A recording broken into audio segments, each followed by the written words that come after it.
السلام علیکم ورحمۃ اللہ وبرکاتہ۔ بسم اللہ الرحمن الرحیم۔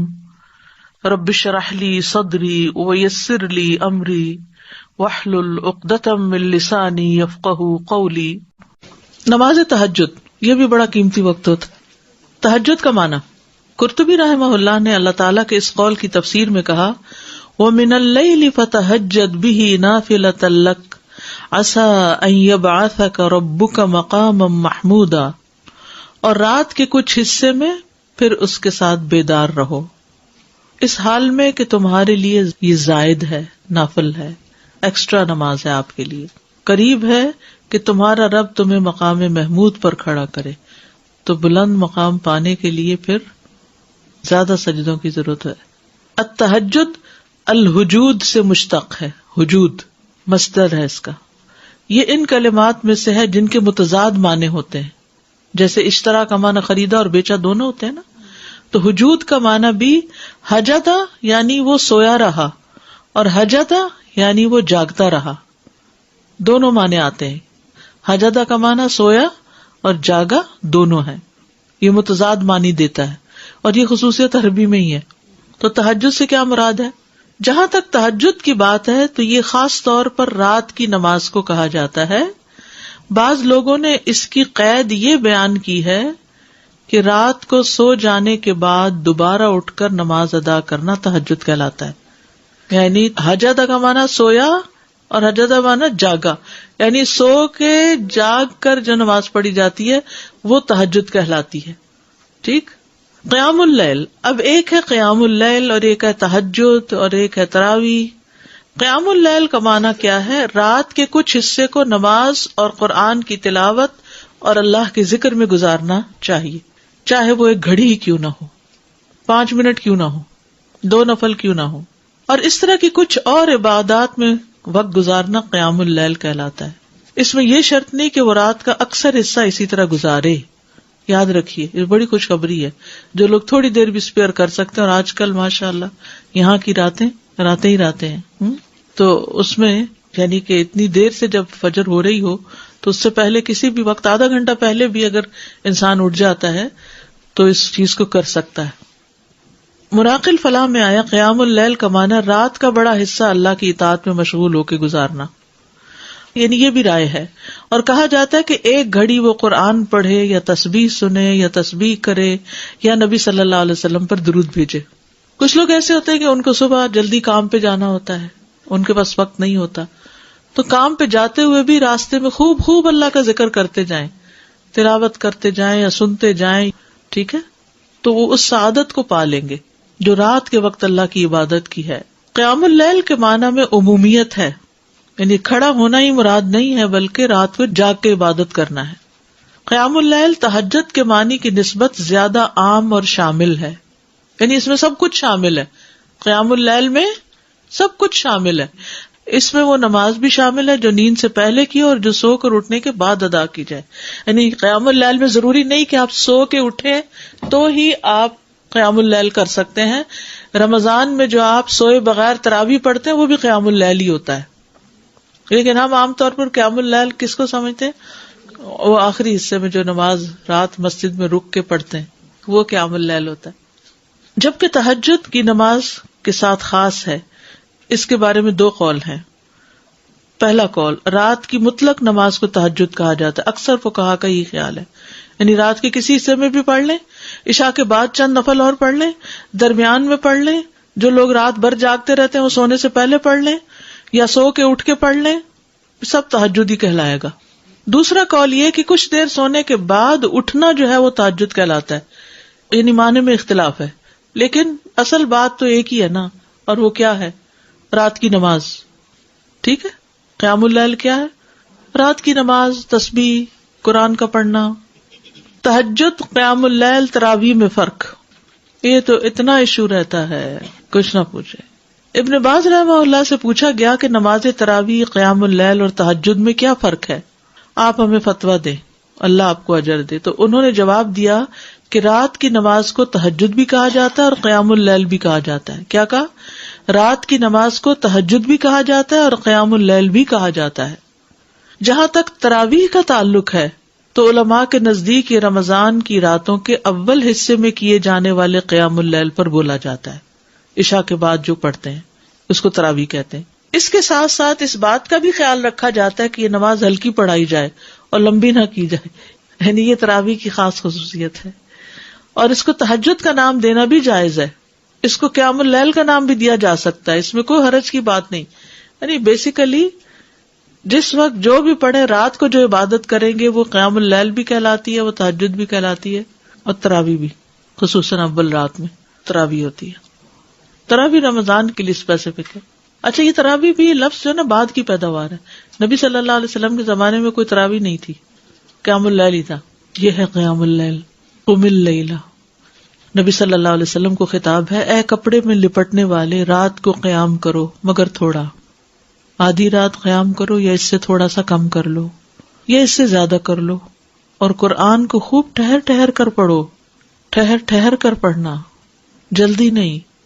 وَمِنَ اللَّيْلِ فَاسْجُدْ لَهُ وَسَبِّحْهُ لَيْلًا طَوِيلًا سورۃ الدہر میں آتا ہے. اور رات کے کچھ حصے میں پھر اس کے لیے سجدہ کرو اور لمبی رات تک اس کی تسبیح کیا کرو. سورۃ بنی اسرائیل میں ہے وَمِنَ اللَّيْلِ فَتَهَجَّدْ بِهِ نَافِلَةً لَكَ عَسَىٰ أَن يَبْعَثَكَ رَبُّكَ مَقَامًا مَحْمُودًا. اور رات کو آپ تہجد کی نماز ادا کیجیے، یہ آپ کے لیے زائد نماز ہے، یعنی باقیوں کے لیے 5 ہے اور آپ کے لیے یہ 6. این ممکن ہے کہ آپ کا رب آپ کو مقام محمود پر فائز کر دے. آغاز میں تہجد فرض تھی. زرارہ سے روایت ہے کہ سعد بن ہشام بن عامر کہتے ہیں کہ میں نے عائشہ رضی اللہ عنہا سے کہا مجھے رسول اللہ صلی اللہ علیہ وسلم کی رات کے قیام کے بارے میں خبر دیں. تو انہوں نے کہا کیا تم یا ایھا المزمل نہیں پڑھتے؟ میں نے کہا کیوں نہیں؟ انہوں نے کہا بے شک اللہ عز و جل نے اس سورت کے آغاز میں رات کا قیام فرض قرار دیا تو اللہ کے نبی صلی اللہ علیہ وسلم اور آپ کے ساتھیوں نے سال بھر قیام کیا، اور اللہ نے اس سورت کی آخری آیت 12 ماہ تک آسمان پر روکے رکھی، یہاں تک کہ اللہ نے سورت کے آخر میں تخفیف کا حکم نازل فرمایا تو رات کا قیام فرض ہونے کے بعد نفل میں تبدیل ہو گیا. اس نے جان لیا کہ تم ہرگز اس کی طاقت نہیں رکھو گے، سو اس نے تم پر مہربانی فرمائی تو قرآن میں سے جو میسر ہو پڑھو، چھوٹی سورت بڑی سورت جتنا بھی. اس نے جان لیا کہ یقیناً تم میں سے کچھ بیمار ہوں گے، کچھ دوسرے زمین میں سفر کریں گے، اللہ کا فضل تلاش کریں گے، بزنس ٹرپس، اور کچھ دوسرے اللہ کی راہ میں لڑیں گے. بس اس میں سے جو میسر ہو پڑھو اور نماز قائم رکھو اور زکوٰۃ دو اور اللہ کو قرض دو، اچھا قرض دینا، اور جو نیکی بھی تم اپنی جانوں کے لیے آگے بھیجو گے اسے اللہ کے ہاں پاؤ گے کہ وہ بہتر اور ثواب میں کہیں بڑی ہے. نبی صلی اللہ علیہ وسلم کا اس تخفیف کو جاری رکھنا. حضرت عائشہ سے روایت ہے، کہتی ہیں کہ رسول اللہ صلی اللہ علیہ وسلم آدھی رات کو گھر سے نکلے اور مسجد میں نماز پڑھی. کچھ لوگوں نے بھی آپ کی نماز کے ساتھ نماز ادا کی. صبح کو لوگوں نے اس بارے میں بات چیت کی، چنانچہ دوسری رات لوگ پہلے سے زیادہ جمع ہو گئے. رسول اللہ صلی اللہ علیہ وسلم دوسری رات بھی باہر تشریف لائے اور لوگوں نے آپ کی نماز کے ساتھ نماز پڑھی. لوگ صبح اس کا تذکرہ کرتے رہے. تیسری رات مسجد میں آنے والے اور زیادہ ہو گئے.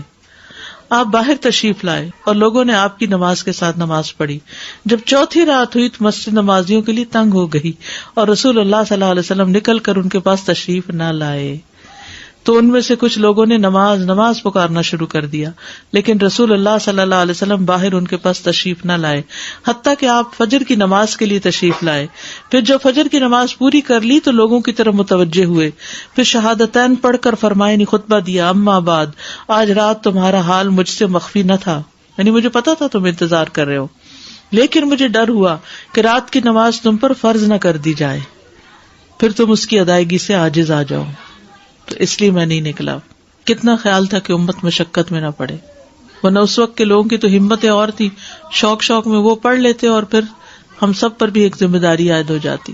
کئی لوگ کہتے ہیں نا کیا تراویح پڑھیں، ضروری ہے تراویح پڑھنا، اور یہ جماعت سے کیوں پڑھتے ہیں آپ لوگ؟ نبی صلی اللہ علیہ وسلم تو اپنے نفل اکیلے پڑھتے تھے. پھر یہ 3 دن جو پڑھایا یہ اس وجہ سے پڑھایا تاکہ جماعت سے پڑھنے کا بھی ایک جواز ہو. ایک خاتون بہت پریشان میرے پاس آئی اور ماشاءاللہ بہت پڑھی لکھی سمجھدار خاتون، کہتی میں ساری زندگی تراویح کا اہتمام کرتی رہی ہوں، ریسنٹلی کسی نے مجھے شک میں ڈال دیا کہ جی تراویح کا تو لفظ ہی نہیں ہے قرآن و سنت میں، اور جماعت سے پڑھنے کا کہاں حکم ہے، اور اس قسم کی بہت سی باتیں. اتفاق کی بات کہ انہی دنوں میں نے ایک آرٹیکل پڑھا تھا اور ریفرنس تازے مجھے یاد تھے سب, تو میں نے ان کو دکھایا تو وہ سکون میں آ گئی. کہتی ہے 3 دن سے میں مسجد ہی نہیں گئی, 3 دن سے, رمضان کا مہینہ تھا یہ 3 دن سے میں نے نماز ہی نہیں پڑھی, کیونکہ کسی نے مجھے شک میں ڈال دی یہ ہے ہی نہیں. آپ نے اس لیے نہیں مسلسل جماعت سے پڑھوائی کہ کئی لوگوں پہ فرض ہی نہ ہو جائے, یہ رمضان ہی کا موقع تھا. اور پھر حضرت عمر رضی اللہ عنہ نے سب کو اس پر اکٹھا کیا, ورنہ کیا ہوتا تھا کوئی کہیں پڑھا رہا ہے, کوئی کہیں پڑھ رہا ہے, کوئی کہیں, تو وہ ایک اجتماعیت کی جو روح ہوتی ہے وہ پھر اس طرح پیدا ہوئی. تو اس لیے سب کہتے ہیں بدعت تھی, بدعت نہیں تھی کیونکہ اس کی دلیل موجود تھی. بدعت وہ ہوتی ہے کہ جس کی کوئی دلیل ہی نہیں. یہاں یہ 3 دن پڑھی ہے, یہ کم دلیل ہے. اور پھر آپ نے خود واضح بھی کیا کہ میں اس سے زیادہ اس لیے نہیں کروا رہا کہ فرض نہ ہو جائے تم پر. نبی صلی اللہ علیہ وسلم کا تہجد کا خوب اہتمام کرنا. نبی صلی اللہ علیہ وسلم نماز تہجد میں اتنا قیام فرماتے کہ آپ کے قدم یا پنڈلیوں پہ ورم آ جاتا تھا. بس جب آپ سے اس کے متعلق کچھ عرض کیا جاتا تو آپ فرماتے کیا میں اللہ کا شکر گزار بندہ نہ بنوں. یہ ہے شکرانے کے نفل, کہ آپ تہجد جو پڑھتے تھے اسی کو ہی شکرانہ قرار دیتے اور لمبا قیام کرتے. ہم جو شکرانے کے نام پہ نفل پڑھتے بھی ہیں تو وہ کیسے پڑھتے ہیں, کتنی جلدی پڑھتے ہیں. عبداللہ بن عمیر نے حضرت عائشہ سے کہا رسول اللہ صلی اللہ علیہ وسلم کا کوئی تعجب انگیز عمل جو آپ نے دیکھا وہ بیان کرے. وہ رونے لگی اور کہا آپ راتوں میں سے ایک رات کو کھڑے ہوئے اور فرمایا اے عائشہ مجھے چھوڑ دو کہ میں اپنے رب کی عبادت کر لوں. کہتی ہیں میں نے کہا اللہ کی قسم میں آپ کی قربت کو پسند کرتی ہوں, یعنی میں چاہتی ہوں آپ میرے پاس رہیں, لیکن وہ چیز بھی پسند ہے جو آپ کو خوش کر دے. کہتی ہیں آپ اٹھے, وضو کیا اور نماز کے لیے کھڑے ہو گئے. آپ مسلسل روتے رہے یہاں تک کہ آپ کی گود بھیگ گئی, پھر روئے اور روتے رہے حتیٰ کہ زمین تر ہو گئی. اتنے میں بلال رضی اللہ عنہ نماز فجر کی اطلاع دینے کے لیے آئے. جب انہوں نے آپ کو روتا ہوا پایا تو کہا اللہ کے رسول آپ اتنا کیوں رو رہے ہیں, حالانکہ اللہ نے آپ کے اگلے پچھلے گناہ معاف کر دیے ہیں. آپ نے فرمایا کیا میں اللہ کا شکر گزار بندہ نہ بنوں. آج رات مجھ پر چند آیات نازل ہوئی, اس آدمی کے لیے ہلاکت ہے جس نے ان کو پڑھا لیکن ان پہ غور و فکر نہیں کیا, اور وہ ہے سورۃ آل عمران کی آخری آیات ان فی خلق السماوات والارض واختلاف اللیل والنہار. نبی صلی اللہ علیہ وسلم کو تہجد نہ چھوڑنا. اللہ کے نبی جب کوئی نماز پڑھتے تو آپ پسند کرتے کہ اس پر قائم رہیں, اور جب آپ صلی اللہ علیہ وسلم پر نیند یا بیماری غالب آ جاتی اور رات کا قیام نہ کر سکتے تو آپ دن میں 12 رکعتیں پڑھ لیتے. نبی صلی اللہ علیہ وسلم کا گھر والوں کو تہجد کے لیے اٹھانا. حضرت علی بن ابی طالب رضی اللہ عنہ سے روایت ہے کہ رسول اللہ صلی اللہ علیہ وسلم رات کے وقت میرے اور فاطمہ کے پاس تشریف لائے اور ہمیں نماز تہجد کے لیے جگایا. پھر آپ اپنے گھر کی طرف لوٹ گئے اور رات کافی دیر تک نماز پڑھتے رہے. تو آپ نے ہماری طرف سے کوئی آہٹ نہ سنی تو دوبارہ ہماری طرف تشریف لائے اور ہمیں پھر جگایا اور فرمایا دونوں اٹھو اور نماز پڑھو, جیسے ہم اپنے بچوں کو کہتے ہیں. میں آنکھیں ملتا وہ اٹھ کر بیٹھ گیا اور کہہ رہا تھا اللہ کی قسم بے شک ہم تو وہی نماز پڑھیں گے جو اللہ نے ہماری قسمت میں لکھی. یقیناً ہمارے نفس اللہ کے ہاتھ میں, وہ اگر چاہے گا کہ ہمیں اٹھائے تو ہمیں اٹھا دے گا. کہتے پھر رسول اللہ صلی اللہ علیہ وسلم اپنی ران پہ ہاتھ مارتے ہوئے تشریف لے گئے اور فرما رہے تھے ہم وہی نماز پڑھیں گے جو اللہ